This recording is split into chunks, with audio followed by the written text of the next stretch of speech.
Friends, कई बार मौके की नज़ाकत होती है कि हमें नॉन रिएक्टिव होना पड़ता है। बट होता क्या है कि हम पर इमोशंस इतने ज़्यादा हावी होते हैं कि किसी ने कुछ बोला नहीं कि हम फट से रिएक्ट कर देते हैं। सो फ्रेंड्स, आज का विषय है कि कैसे नॉन रिएक्टिव बना जाए, यानी कि आपके अपने जो इमोशंस हैं उनको किस तरीके से कंट्रोल करा जाए। यानी कि ये किसी और के हाथ में नहीं होना चाहिए कि उसने गुस्सा दिलाया और आपका ट्रिगर पॉइंट दब गया और आपने उसी के अनुरूप चीज़ों को बोलना शुरू कर दिया। लोग चाहते भी यही हैं। सो फ्रेंड्स, नॉन रिएक्टिव बनने के लिए कुछ चीज़ें हैं जो आपको ध्यान रखनी पड़ेंगी। सो फ्रेंड्स, इसमें जो सबसे पहली चीज़ आ रही है कि लोग हमें बहुत भली भांति जानते हैं कि हम किस चीज़ में अपना रिएक्शंस देते हैं और किस चीज़ में हम बहुत ज़्यादा इमोशनल होकर बस्ट आउट हो जाते हैं। सो फ्रेंड्स, जहाँ पर हमें लोगों के सामने नीचा दिखाना होता है, लोग हमें वहाँ जानबूझकर इस तरीके से बोलते हैं या डिसरिस्पेक्ट करते हैं कि हम अपना आपा खो बैठते हैं। और अगर कहीं ना कहीं फ्रेंड्स सरल शब्दों में कहा जाए तो हमारी स्वयं की ईगो भी हर्ट हो जाती है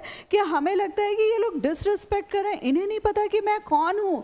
या देखो, फला व्यक्ति, उसको मैं इतने अच्छे से जानता हूँ, वो मुझसे उम्र में भी छोटा है, ओहदे में भी छोटा है, देखो उसने मुझे नमस्ते तक नहीं किया। अच्छा, अपने यहाँ क्या रिवाज चलता है कि भाई बड़ों के पैर छुए जाते हैं।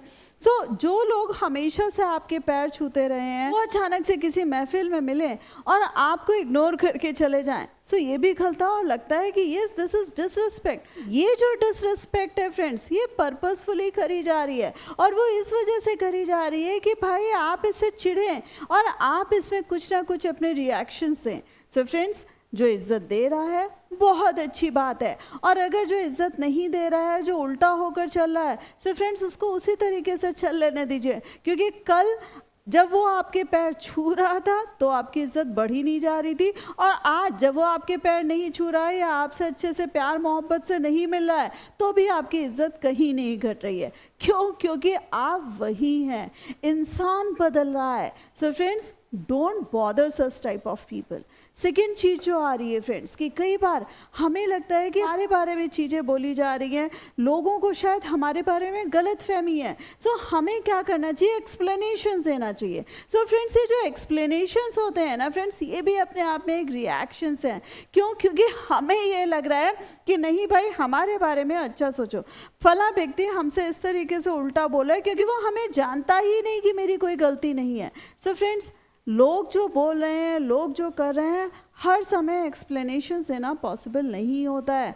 जो जितना नीच होता है उसकी सोच भी उसी तरीके से होती है, और हर व्यक्ति एक्सप्लेनेशन सुनाने लायक भी नहीं होता है। सो फ्रेंड्स, चीज़ों को समझें, लोगों को समझें और मौके की नज़ाकत को समझें और वहाँ से चलते बने। क्योंकि ओछे व्यक्तियों से अगर आप टकराते हैं सो आप भी स्वयं अपने आप में ओछे हो जाते हैं, और वहाँ पर जो ये डिसरिस्पेक्ट है, जो बेइज्जती है, ये तय है। फ्रेंड्स, आप लोगों ने सुना होगा कि कहा जाता है कि देखो ये 2 भाई हैं या 2 बहनें हैं या 3-4 बहनें हैं, देखो वो 2 देखो कितनी हर बात पे गुस्सा करने लगती हैं, देखो कैसे हर चीज़ में रिएक्ट करती हैं, लेकिन देखो 2 कितने अच्छे हैं, देखो वो कितने प्यार से मिलते हैं, देखो ये रिएक्शंस नहीं करते, देखो कितने काम कूल रहते हैं, इनसे कोई भी बात करो कितने आराम से। और वो देखो वो जब आते हैं देखो घर में तमाशा क्रिएट कर देते हैं, या किसी पार्टी में बुलाओ, किसी फंक्शन में बुलाओ, अरे देखो ये तमाशा क्रिएट कर देते हैं।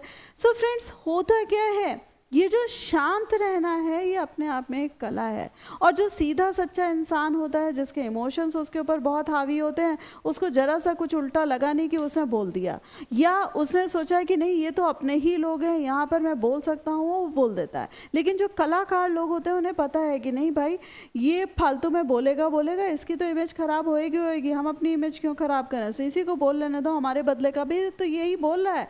सो फ्रेंड्स, ध्यान रखिए कि अपने आप को शांत कैसे रखना है ये आपको आना चाहिए, और लोगों को भी आपको समझना आना चाहिए कि लोग आपको प्रोवोक कर रहे हैं, जानबूझकर समाज में आपका मखौल उड़ रहा है। और जहाँ इस तरीके की इमेज है, जहाँ पर कंपैरिजन अपने आप ही पॉसिबल है या हो रहा है, वहाँ पर तो चुप्पी साध लीजिए। यानी कि लोग चाहे जितना आपको उकसा लें, प्रोवोक कर लें, या लोग चाहे जितना कहें कि देखो ये ज़्यादा बोलने वाला है, आप बिल्कुल रिएक्शंस मत दीजिए। और फ्रेंड्स, ये जो जो रिएक्शंस होते हैं, ये रिएक्शंस जो होते हैं अपने आप में बहुत ही ऑटोमेटिक टाइप के होते हैं कि हमें बुरा लगा, हमने तुरंत रिएक्ट किया, हमें कोई चीज़ ऐसे ख़राब लग रही है, हमने तुरंत ऐसे रिएक्ट किया। लेकिन फ्रेंड्स, समझने वाली बात ये है कि जो लोग आसपास होते हैं वो बहुत ज़्यादा जजमेंटल हो जाते हैं। आपके रिएक्शंस के अकॉर्डिंग ही आपकी एक इमेज फॉर्म कर ली जाती है। खुद तो वो इमेज वो रखते ही रखते हैं कि देखो ये इस टाइप का है, दूसरे लोगों को भी आपकी इमेज बढ़ा चढ़ाकर ख़राब करके उसको क्रश करके फिर पेश करते हैं। सो फ्रेंड्स, ध्यान रखने वाली बात है कि आपको किस तरीके से पेश आना है वो आपको पता होना चाहिए। Now the next thing is this friends, कि जो लोग हमें ज़्यादा नहीं जानते उनके सामने हमारी इमेज भी अच्छी होती है और वहाँ पर हमारे रिएक्शंस, नॉन रिएक्शंस, सारी चीज़ें उनकी रिस्पेक्ट हो रही होती है। दिक्कत कहाँ आती है? जहाँ पर लोग हमारे ज़्यादा जानने वाले, या सरल शब्दों में, सही शब्दों में कहा जाए, हमारे परिवारजन होते हैं। होता क्या है कि वहाँ पर हमें लगता है कि ये तो हमारे अपने हैं और इनसे तो हमारी अपनी शिकायतें वाजिब हैं। यानी कि अगर मुझे कोई दिक्कत हो रही है तो ये हमारे भाई बहन हैं, ये हमारे चाचा ताऊ हैं, ये हमारे पेरेंट्स हैं या कोई भी है, हम इनसे शिकायतें कर सकते हैं। बट हम एक टाइम के बाद भूल जाते हैं कि नहीं भाई, धीरे धीरे जैसे जैसे एज बढ़ती है सो लोगों के अपने और रिलेशंस और लोग होते जाते हैं और वो जो लोग होते हैं सब में आपस में एक डिस्टेंस आता जाता है। सो हर समय जब हम छोटे थे तो हम शिकायतें करते थे, प्यार मोहब्बत करते थे, दुलार करते थे, धीरे धीरे ये सारी चीज़ें मिसिंग हो जाती हैं। और ये जो सो कॉल्ड अपने लोग होते हैं, बड़े लोग होते हैं, या ये कहा जाए जिनसे हम शिकायतें करें, वो ये भूल जाते हैं कि अगर कोई आपसे शिकायत कर रहा है इट मीन्स वो कहीं ना कहीं आपको अपना भी माने बैठा है। जिस दिन ये शिकायतें ख़त्म हो जाती हैं वो अपनापन भी ख़त्म हो जाता है, रिश्ते भी ख़त्म हो जाते हैं और खामोशी पसर जाती है। सो फ्रेंड्स, लोगों को अगर यही पसंद आता है तो यही सही, लोगों को रिश्ते नहीं चाहिए तो यही सही। सो फ्रेंड्स, समझने वाली बात यह है, अपनी इमेज खराब करके समाज में खुद को नीचा दिखाने से कहीं कोई फ़ायदा नहीं होता है।